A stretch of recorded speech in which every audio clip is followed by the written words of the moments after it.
ছাত্ৰ ছাত্ৰীসকল আজি পুনৰ তোমালোকৰ মাজলৈ আহিছোঁ নতুন এটা বিষয় লৈ। আজি আমি নৱমমান শ্ৰেণীৰ কোঅৰ্ডিনেট জ্যামিতি বা স্থানাংক জ্যামিতিৰ বিষয়ে আলোচনা কৰিবলৈ লৈছোঁ। তোমালোকে স্থানাংক জ্যামিতি বুলি ক'লে জেনেৰেলি কি বুজা? প্ৰকৃততে আমাৰ যিখন ছাৰ্ফেচ 2D ছাৰ্ফেচখনত বস্তু এটাৰ প্ৰকৃত অৱস্থানটো বুজাবৰ কাৰণে আমাৰ স্থানাংক জ্যামিতি ব্যৱহাৰ হয়। স্থানাংক মানে স্থান, পজিশ্যন। চ' বস্তু এটাৰ পজিশ্যনটো শুদ্ধভাৱে বুজাবৰ কাৰণে আমি স্থানাংক জ্যামিতি ব্যৱহাৰ কৰোঁ। এতিয়া তোমালোকেতো নিশ্চয় সংখ্যা ৰেখা পাইছা। মই এডাল সংখ্যা ৰেখা লৈ লওঁ, এডাল সংখ্যা ৰেখা ল'লোঁ। ইয়াত মই মাজত 0 দি থৈছোঁ।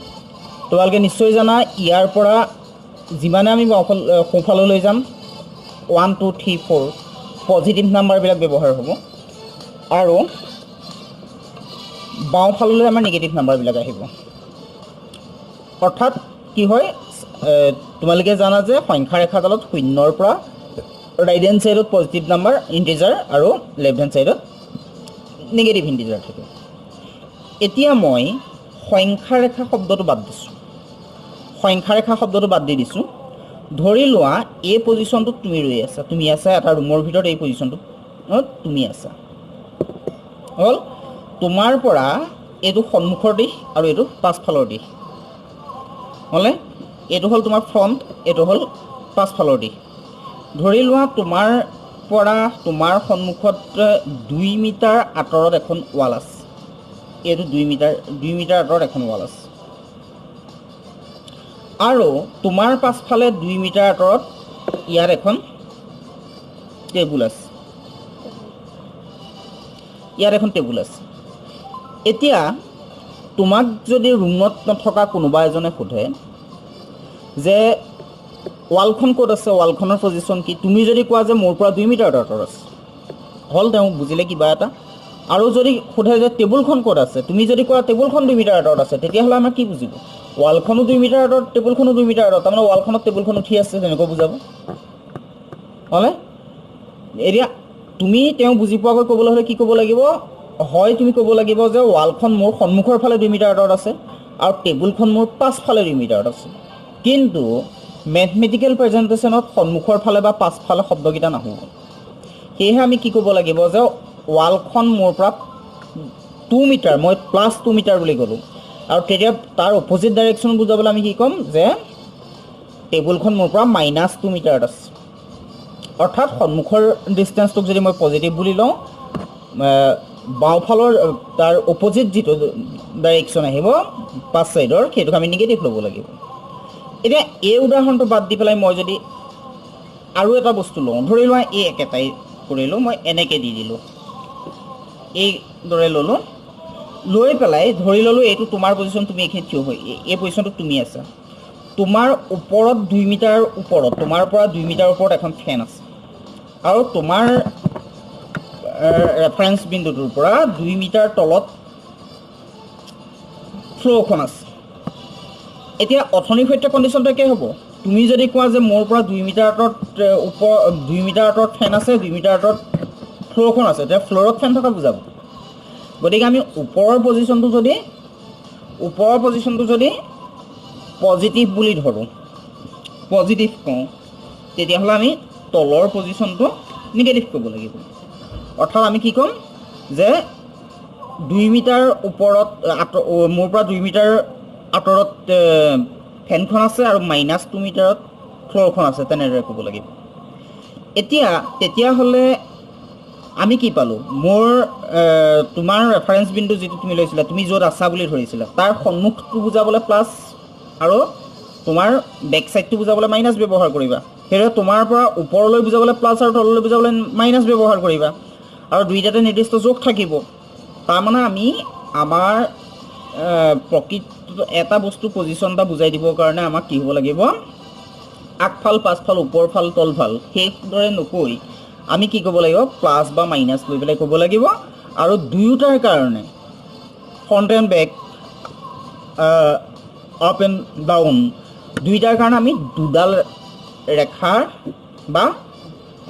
আমি ৰেখা পালোঁ। এতিয়া যদি এই দুয়োডাল ৰেখা আমি একেলগ কৰি দিওঁ, তেতিয়া আমি কি পাম? তেতিয়া আমি পাম এনেকুৱা এটা, তেতিয়া পাম আমি ৰেখাডাল এনেদৰে পাম। দুইডাল ৰেখা লগ লগাই দিলোঁ। এই ৰেখাডাল যিডাল আনুভূমিকভাৱে আছে, এইডাল মই এক্স এক্সিছ বুলি ধৰিছোঁ।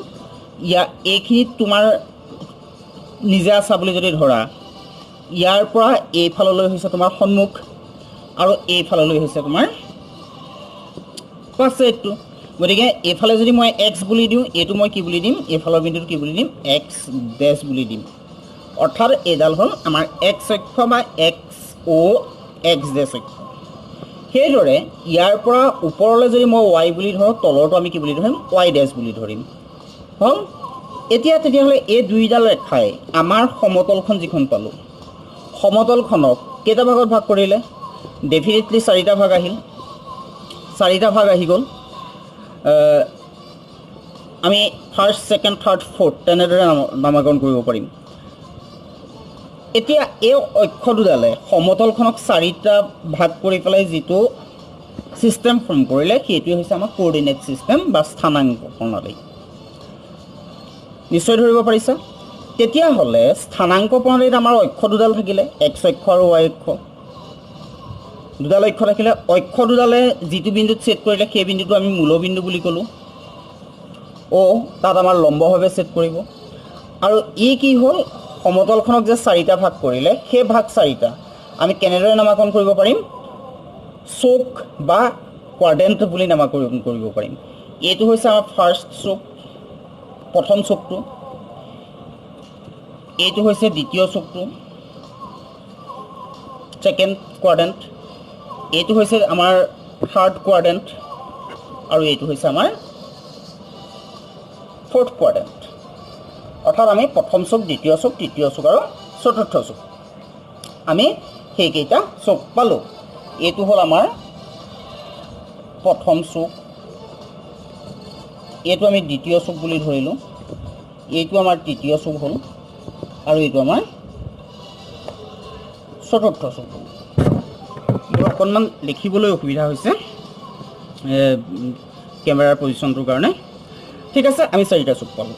এতিয়া তোমালোকে এটা কথা মন কৰা, তোমাৰ পৰা সন্মুখৰ ফাললৈ অৰ্থাৎ এক্সৰ ডাইৰেকশ্যনত পজিটিভ আৰু তোমাৰ পৰা ওপৰত পজিটিভ, তলত নিগেটিভ আৰু তোমাৰ পৰা পাছ চাইডে নিগেটিভ। তেতিয়াহ'লে আমি যদি প্ৰথম চুকটো চাওঁ, প্ৰথম চুকটো হৈ গ'লে এই চুকটো, এই চুকটো কি আছে, ইয়াৰ পৰা এক্সৰ ডাইৰেকশ্যনত আছে, সন্মুখৰ ফালে আছে আৰু ওপৰলৈ আছে। অৰ্থাৎ এই চুকটোত যিবিলাক স্থানাংক আহিব, গোটেই স্থানাংকবিলাক আমাৰ প্লাছ প্লাছত আহিব, কাৰণ ফ্ৰণ্ট এণ্ড আপ হ'ল। গতিকে প্ৰথম চুকটো আমাৰ প্লাছ প্লাছ হ'ল। সেইদৰে যদি আমি দ্বিতীয় চুকটোলৈ আহোঁ, দ্বিতীয় চুকটো বুলি ক'লে আমাৰ তোমাৰ নিজৰ পৰা যদি পাছ চাইডে বুলি ধৰা, প্ৰথম বস্তুটো আমাৰ মাইনাছত আহিল আৰু ওপৰলৈ আছে কাৰণে প্লাছত আহিল। গতিকে আমাৰ দ্বিতীয় চুকটো কি আহিব, মাইনাছ প্লাছ। থাৰ্ড চেলটোলৈ যদি আহোঁ, থাৰ্ড চেলটো তোমাৰ পৰা যদি পাছলৈ আৰু তললৈ আছে বুলি ধৰা, তেতিয়াহ'লে এই চেলটো আমাৰ কি আহিব, দুইটাত মাইনাছ মাইনাছ হ'লে। আৰু চতুৰ্থ চুকটোলৈ যদি আমি চাওঁ, সন্মুখৰ ফালে তললৈ, গতিকে সন্মুখৰ ফালে বুলি কোৱাৰ কাৰণে ইয়াত আমাৰ প্লাছ আৰু তললৈ বুলি কোৱাৰ কাৰণে মাইনাছ, অৰ্থাৎ প্লাছ মাইনাছ। তেতিয়াহ'লে আমাৰ প্ৰথম চুকৰ যিখিনি বিন্দু হ'ব, গোটেইখিনি প্লাছ প্লাছত আহিব। দ্বিতীয় চুকৰ বিন্দুবিলাক আমাৰ কি আহিব, প্ৰথমটো মাইনাছ, দ্বিতীয়টো প্লাছ। তৃতীয় চুকত 2টা মাইনাছ আৰু চতুৰ্থ চুকত প্ৰথমটো প্লাছ, দ্বিতীয়টো মাইনাছ। এতিয়া ইয়াত মই ধৰা কেইটামান বিন্দু লৈ ল'লোঁ, লৈ পেলাই সেই বিন্দুবিলাকৰ স্থানাংক কেইটা ধৰি লোৱা ক'ব লগা হৈছে। কেইটামান আমি বিন্দু ল'ম, বিন্দুসমূহৰ স্থানাংকখিনি ধৰা আমি ক'ব লাগে হ'ল। তাৰ কাৰণে মই কি কৰোঁ, এটা অক্ষ প্ৰণালী লৈ লওঁ হ'ল। এটা স্থানাংক জ্যামিতিৰ এটা অক্ষ প্ৰণালী লৈ লৈছোঁ, লৈ পেলাই ইয়াত মই এই বিন্দুবিলাকৰ স্থানাংকবিলাক ক'ব লাগে। অলপ যদি মই জুম কৰি ল'ব পাৰোঁ, তেতিয়া আমি চাওঁ। ধৰি লোৱা আমাৰ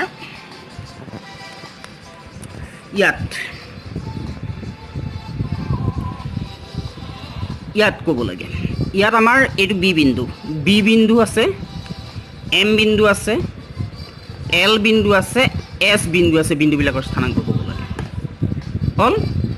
এতিয়া আমি যদি বি বিন্দুটো কওঁ এইটো কোন চেলত আছে আমি দেখিছোঁ ই আমাৰ ফাৰ্ষ্ট চেলত আছে এতিয়া বি বিন্দুৰ স্থানাংকটো ক'বৰ কাৰণে আমি প্ৰথমতে চাব লাগিব আমাৰ অৰিজিনৰ পৰা বিটো এক্স অক্ষত কিমান দূৰত আছে ইয়াত ইণ্ডিকেট কৰি থোৱা আছে 4 একক দূৰত আছে আৰু আমাৰ যিটো অৰিজিন পইণ্ট তাৰ পৰা কিমান ওপৰলৈ আছে 3 একক ওপৰলৈ আছে গতিকে আমাৰ বি বিন্দুৰ স্থানাংকটো আমাৰ কিমান আহিব লাগে 4 আৰু 3 হ'ল যিহেতু এক্সৰ দিশত আছে কাৰণে +4 আৰু ওপৰলৈ থকাৰ কাৰণে +3 গতিকে বি বিন্দুৰ স্থানাংকটো আমি পালোঁ 4 আৰু 3 তাৰপিছতে যদি মই এম বিন্দুটো লৈ আহোঁ এম বিন্দুটো ডেফিনেটলি আমাৰ কি হৈছে এক্স ডেছৰ ডাইৰেকশ্যনত আছে গতিকে আমাৰ প্ৰথম মানটো কি আহিব নিগেটিভ আহিব এতিয়া এম বিন্দুটো আমি দেখিছোঁ যে অ'ৰ পৰা এক্স অক্ষত 3 একক দূৰলৈ আছে আৰু এইটো মই তোমাৰ কি বুলি কৈছিলোঁ বেক চাইড বুলি কৈছোঁ তুমি যেনেদৰে মনত ৰাখা এক্স ডেছৰ ফালে এইটো যিহেতু আমি বেক চাইড বুলি ধৰিছিলোঁ গতিকে আমি এই 3 এককটো কি বুলি ধৰিম -3 বুলি ধৰিম হ'ল আৰু এম বিন্দুটো অ'ৰ পৰা 4 একক ওপৰলৈ আছে গতিকে ইয়াত আমাৰ মানটো আহিব -4 ঠিক আছে এতিয়া যদি আমি চাওঁ এল বিন্দুটোলৈ যদি চাওঁ এল বিন্দুটো কি হৈছে অ'ৰ পৰা এক্স ডেছৰ ডাইৰেকশ্যনত 5 একক দূৰলৈকে আছে গতিকে এলত আমাৰ কি আহিব ফাৰ্ষ্ট ভেলু -5 আৰু এলটো অ'ৰ পৰা তললৈ 4 একক দূৰত আছে গতিকে -4 অৰ্থাৎ আমি কি পালোঁ বি বিন্দুৰ স্থানাংক পালোঁ 4 3 এমৰ স্থানাংক পালোঁ 3 4 -3 4 এলত পালোঁ -5 -4 আৰু আমি এছ বিন্দুটো ল'বলৈ আছে এছ বিন্দুটো যিহেতু অ'ৰ পৰা এক্সৰ ডাইৰেকশ্যনত 3 একক দূৰলৈ আছে গতিকে 3 পজিটিভ আৰু ই অ'ৰ পৰা ৱাই ডেছ অৰ্থাৎ তললৈ 4 একক দূৰত আছে গতিকে 3n -4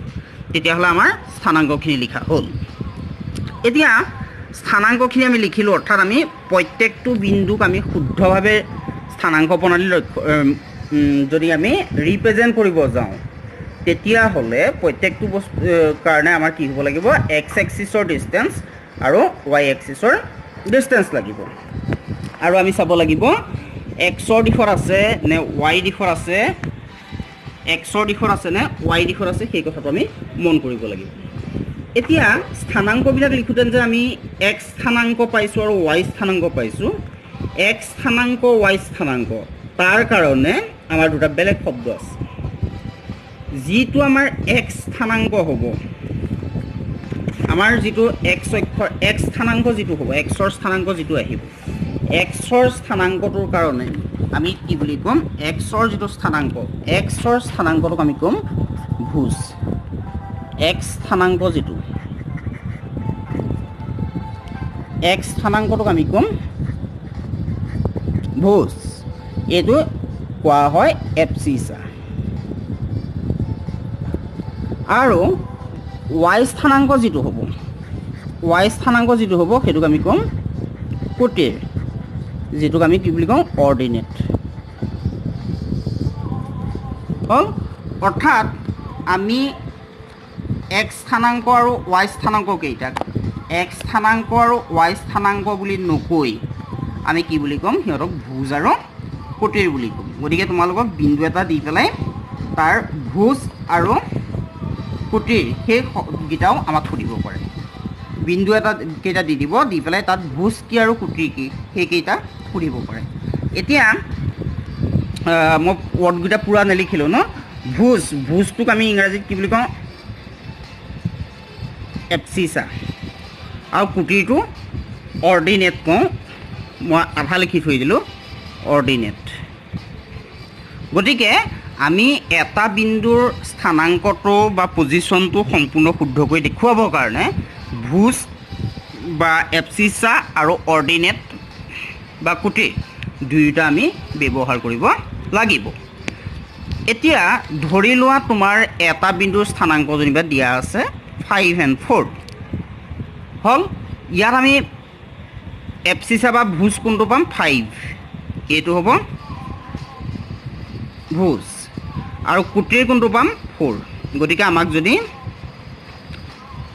এই কি হয় আমাক যদি এপচিছা স্থানাংকটো দি পেলাই ভুজ আৰু কোটিৰ সোধে তেতিয়াহ'লে আমি লিখিব পাৰিব লাগিব ভুজ প্ৰথম মানটো যিটো স্থানাংকটোৰ প্ৰথম মানটো অৰ্থাৎ এক্স স্থানাংকটো, আৰু কোটিৰ বুলি ক'লে যিটো দ্বিতীয় মানটো অৰ্থাৎ ৱাই স্থানাংকটো। তেতিয়াহ'লে নিশ্চয় তোমালোকে ভুজ আৰু কোটিৰ কেইটা বুজিব পাৰিছা। এতিয়া আমাক কি হ'ব, কেতিয়াবা কোঅৰ্ডিনেটত বিন্দু বহাবলৈ লাগিব, ভোজ কোটিৰ সুধিব, আৰু লগতে অক্ষ কেইডালৰ পৰা দূৰত্ব সুধিব হ'ল। আৰু ইয়াত কি হ'ব, কিছুমান 1 মাৰ্কছৰ কাৰণে খুব সৰু সৰু প্ৰশ্ন থাকিব। মই প্ৰশ্নখিনি পিছৰ ক্লাছত চাম। এতিয়া তোমালোকে এই ভিডিঅ'টোৰ পৰা চুক কেইটা কেনেকৈ চাব পাৰি, কোনটো চুকত প্লাছ মাইনাছ চিন কেইটা কিদৰে আহে, ভোজ কি কোটিৰ কি, আৰু অক্ষৰডালৰ নাম কি, এই কথাখিনি মনত ৰাখিবা। মই নেক্সট কালিলৈকে ইয়াৰ দ্বিতীয় পাৰ্টটো আগবঢ়াম, য'ত মই একেবাৰে শ্বৰ্ট কুৱেশ্যনখিনি ছল্ভ কৰিব চাম আৰু নিৰ্দিষ্ট বিন্দুসমূহ স্থানাংক প্ৰণালীত বহাবলৈ যত্ন কৰিম। অ'কে।